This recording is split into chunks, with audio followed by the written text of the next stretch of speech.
তো এইখিনি লগতো ক্লিয়াৰ হৈছে এতিয়া আমি কি কৰিম কি সিম্পল আমি এই যেটো ইমেজ আছে এই ইমেজৰ আমি কি কৰিম ডুপ্লিকেট লেয়াৰ ওকে তো ডুপ্লিকেট লেয়াৰ লবৰ কাৰণে আমি কৈছো ডুপ্লিকেট বুলে এই যেটো ইমেজ আছে ইয়াৰ ডুপ্লিকেট লেয়াৰ লম তো ডুপ্লিকেট লেয়াৰ লবৰ কাৰণে আমি কি কৰিম ইয়াতে right click and duplicate layer তাৰ পিছত ওকে হল স্টেপ 1 স্টেপ 2 আমি কি কৰিম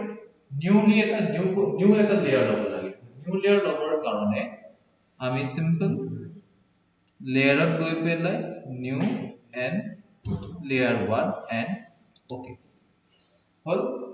now second step আমি layer 1 নতুন এটা blank layer লৈ ললো এতিয়া layer 1 যদি আমি চাও layer 1 কোনো ধৰণৰ কালাৰ আমাৰ কৰা নাই layer 1 টো কমপ্লিটলি কি blank আছে তো ইয়াতে আমি নিজৰ হিচাপত যি কালাৰ কৰিব বিচাৰো সেই হিচাপে আমি কালাৰ কৰিব তো যি কালাৰ কৰিব বিচাৰা সেই কালাৰটোৰ কাৰণে তুমি কি কৰিবা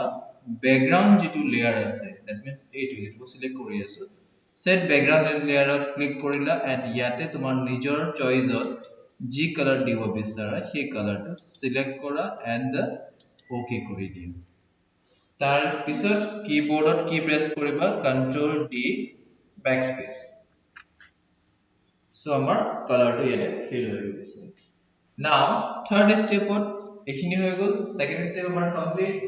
now third step আমি লিখিব লাগিব তো লিখিব কাৰণে আমি যি ইচ্ছা বিচাৰো নিজৰ হিচাপত যি লিখিব বিচাৰো আমি লিখিব পাৰো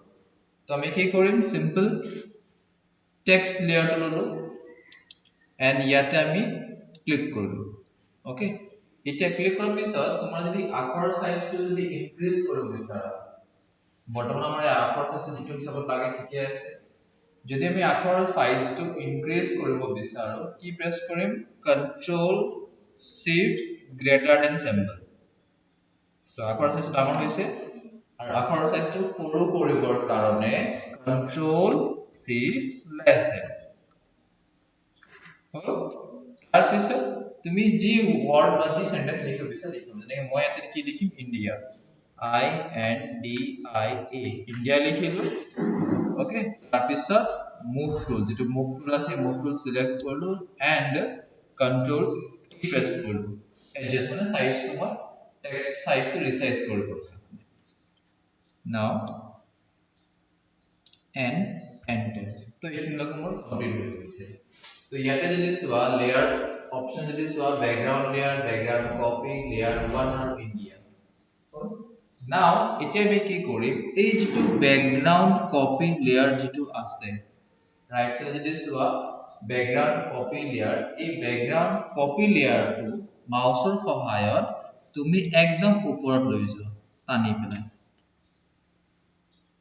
আহি এতিয়া আমি কি কৰিম ব্যাকগ্ৰাউন্ড কপি লেয়াৰ তুমি কি প্ৰেছ কৰিবা কন্ট্ৰোল ডি প্ৰেছ কৰিবা মাস্ক কৰিবা কন্ট্ৰোল জি প্ৰেছ কৰাৰ লগে লগে তোমাৰ যেটো আমাৰ টেক্সট লিখা হৈছে সেই টেক্সটটো আমাৰ কি হৈছে ইমেজটো এড হৈ গৈছে বা ফিল হৈ গৈছে তো এটো হৈছে আমাৰ show to photo fill text effect now ইয়াক আমি কি কৰিব লাগে সেভ কৰিব তো সেভ কৰিবৰ কাৰণে আমি সিম্পলি ফাইলত যাম সেভ এজ তো মই ডেস্কটপত সিলেক্ট কৰিলো এন্ড সিলেক্ট কৰিলো ইমেজেস ফাইল নেম যেটো আছে ইয়াতে মই সিলেক্ট কৰিম jpg এন্ড সেভ ফাইল নেমটো জি নাম দিয়া এন্ড সেভ কৰি দিয়া এন্ড ওকে কৰি দিলা তো মোৰ যেটো ইমেজ আছে মোৰ ইমেজটো সেভ হৈ গৈছে ওকে তো এনেকা আমি এটা এটো হৈছে মোৰ ফটো টেক্সট ইফেক্ট ক্লিয়াৰ হৈছে না ঠিক আছে ট্ৰাই কৰি আছো এটা